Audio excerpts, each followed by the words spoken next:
The message came in between customers at my boutique. I'm leaving you for Melissa. We're moving to Miami. I've emptied our joint account.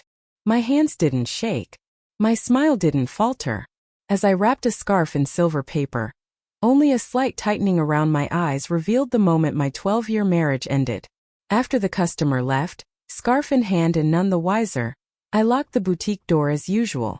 The sun was setting, casting soft golden light across the front window, reflecting softly off the new handbag display I had arranged that morning. Mark thought he had caught me off guard. He hadn't. The signs had been there for months, maybe longer. Late nights at the office that never aligned with his pay stubs. A new gym obsession. Trendy clothes he never used to care about. And the phone, once left casually on the kitchen counter, now never left his pocket. 3 months ago, I found a receipt in his coat pocket. Dinner for 2 at a restaurant we used to celebrate special occasions. He said he was working late that night. I didn't cry. I didn't scream. I just stared at the name on the bill and felt something quietly settle in my chest. A calm. A shift. That night, I opened a bank account in my name only. I moved over my personal savings and let the joint account run just enough to keep up appearances. 2 months' worth of regular deposits. Nothing more. A week later, he suggested combining our accounts to simplify things. I smiled and nodded while silently moving every remaining cent I had built over the years into the new account. He didn't notice. He never paid attention to the details. That had always been my job. From then on, I tracked every strange charge. Hotel bookings. Random withdrawals. Lavish purchases that didn't match his excuses. I saved everything. Screenshots, receipts, notes. Even quiet meetings with a lawyer just to be informed just in case. Now it was no longer a theory. Mark had made his move. So would I. I returned home that evening to the house I had inherited from my grandmother. Mark had always wanted his name on the deed. I had always smiled and changed the subject. That instinct turned out to be the first of many that saved me. I sat at the dining table with a glass of wine and opened the folder on my laptop labeled Documentation. Every piece was in place. I was not devastated. I was not surprised. I was prepared. Let Mark believe he had one. Let him picture me broken. He had no idea what I had been building while he was busy tearing us down. I didn't reply to Mark's message. Not because I didn't have anything to say, but because silence is sometimes the loudest answer. Instead, I poured another glass of wine, opened my email, and typed a single sentence to my lawyer. It's time. Her response came within minutes. The papers are ready. I will file them first thing in the morning. Would you like him served in Miami? No need to rush. Let him enjoy his victory a little longer. A second text from Mark lit up my phone. He told me not to beg. That Melissa and he were flying out the next day. He said he would send for his things later. His tone was casual, almost mocking, as if he had staged the perfect escape. I remembered Melissa. She had just joined his office a few months ago. I met her briefly at the company holiday party. Young, eager, the kind who laughed too loudly at mediocre jokes and touched his arm too often when she thought no one was watching. I closed the message without replying. Instead, I pulled up my records. The ones I had started keeping the day I found the first hotel charge. Bank statements. Credit card logs. Screenshots of suspicious emails and text exchanges. Every single page had been reviewed, time-stamped, and saved in duplicate folders. Digital and printed. My phone buzzed again. This must be hard for you. You're not exactly young anymore. At least you have your little shop to keep you busy. I almost laughed. That little shop had been built from nothing. No loans. No help. Just years of early mornings, long nights, and sacrifices he never saw or cared to understand. While he slept in, I placed inventory orders. While he watched television, I built supplier relationships. That little shop now made more income than his middle management salary ever had. He never noticed because he never looked. Not really. I opened another tab and logged into my boutique's business account. All clean. All separate. Every profit kept out of reach, carefully divided from our personal finances. A decision he used to mock. A habit he called obsessive. Now it was my shield. Let him believe he had one. Let him sleep peacefully in a hotel bed he booked with our shared credit card. Tomorrow he would wake up to a very different version of reality, one designed by me. The next morning I woke up early. Not because I couldn't sleep, but because it was Friday and my boutique was always busiest at the end of the week. I brewed my coffee, reviewed the shipment schedule, and ignored the buzzing phone on the kitchen counter. By the time I opened the boutique, Mark had sent 4 more messages. What did you do to the credit card? The airline says our tickets are invalid. The hotel canceled the reservation. Are you going to answer me? I didn't. Instead, I arranged the new designer handbags in the display window. Outside, the sky was bright and calm, a perfect contrast to the chaos unfolding wherever Mark was. Around noon, the boutique phone rang. It was his mother. I put her on speaker as I continued adjusting the layout of a new collection. Emily dear, Mark told us everything. He said you've been cold and controlling, that you're being vindictive now. Apparently, you're causing problems with his travel plans. I didn't raise my voice. I didn't argue. I simply asked, did he mention emptying our joint account and using our credit card to book a romantic getaway with a girl he barely knows? Silence. Well, he said you left him no choice. That you were distant. That you stopped caring. Barbara, I have the texts. I can read them to you. The one where he gloats about draining our money. The one where he mocks my age. The one where he calls my business a hobby. Another long pause. He did seem a little harsh.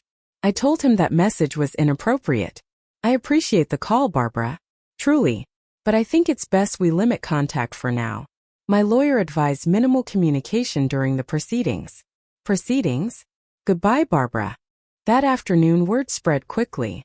Mark's sister began calling mutual friends, spinning stories about how he had been blindsided, that Melissa and he were stuck at a budget motel, that his cards had been declined, that he was furious.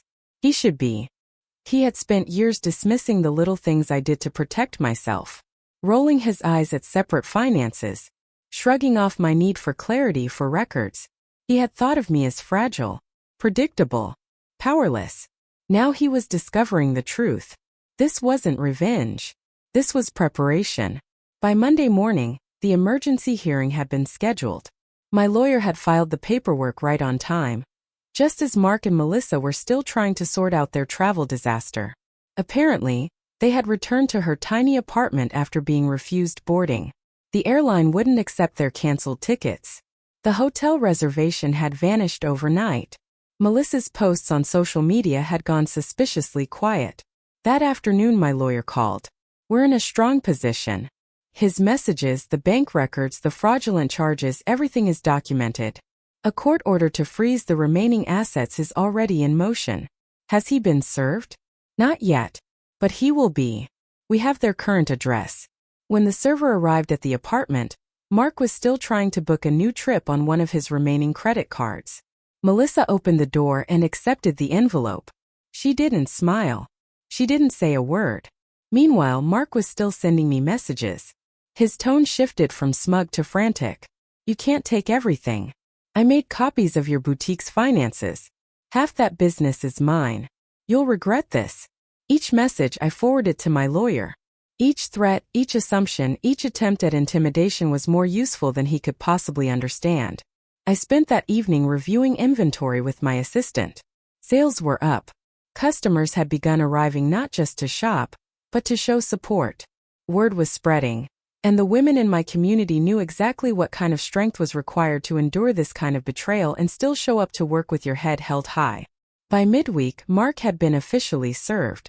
He responded by calling my lawyer directly, demanding to settle privately. She declined. The hearing would proceed as scheduled. When Friday came, Mark arrived at the courthouse in a too-tight blazer and borrowed confidence. Melissa waited outside. She didn't enter. My lawyer and I walked in together prepared. The judge listened to both sides. Mark's lawyer tried to frame me as vindictive, controlling, cold. But the evidence told another story. Text messages. Financial records. The deed to the house in my name. Incorporation documents showing the boutique was built entirely by me. Each detail was simple, clear, undeniable. Mark thought he had orchestrated a clean break. Instead, he had walked directly into the strongest case I had ever built. Mark shifted uncomfortably in his seat as the judge reviewed the documents. Each piece was laid out in quiet precision. The account statements, the text messages, the proof of credit card abuse, the photos of receipts he had never imagined I would find. The judge turned to him. Mr. Harrison, do you deny emptying the joint account and using the shared credit card to fund personal travel? Mark hesitated. His lawyer leaned in, whispering something. I was just trying to make a clean break, he said. By committing financial misconduct? The judge replied, raising an eyebrow. He fumbled for words. I didn't think she would react like this. You didn't think she would defend herself, the judge clarified.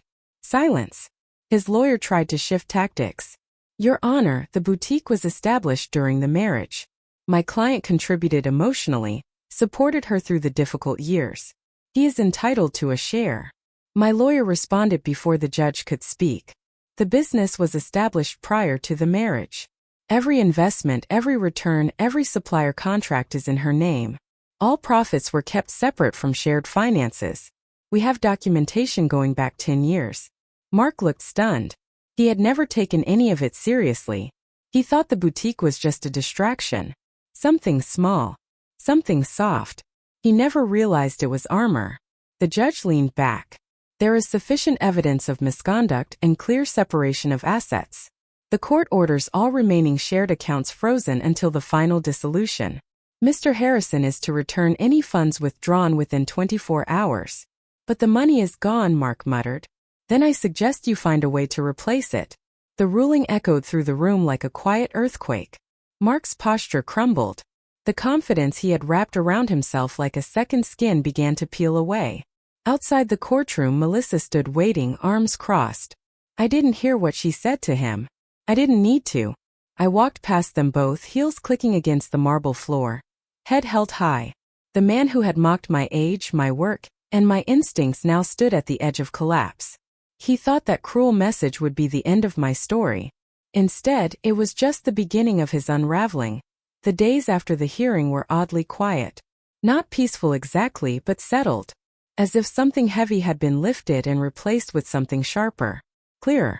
Final. Mark tried to act like it wasn't over.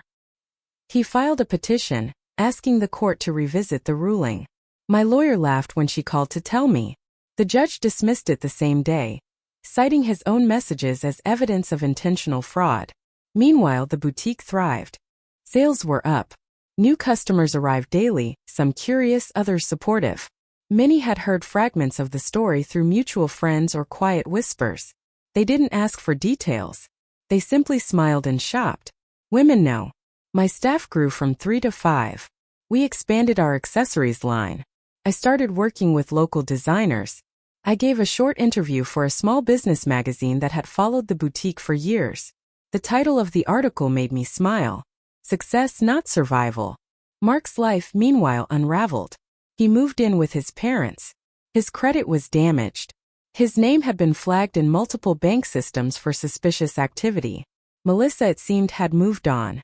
A friend forwarded me a screenshot of a post she had made. A long caption about learning from mistakes and toxic people who mask selfishness as confidence. Mark's family, the same people who had once called to accuse me of being cold, now called to apologize. His mother left a voicemail in tears.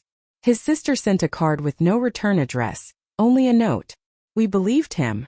We were wrong. I appreciated the gestures, but I didn't respond. I had nothing left to say. One morning, as I was checking inventory, I noticed a woman lingering near the counter. She was holding a leather clutch from our newest collection. You're Emily, right? She asked. I nodded.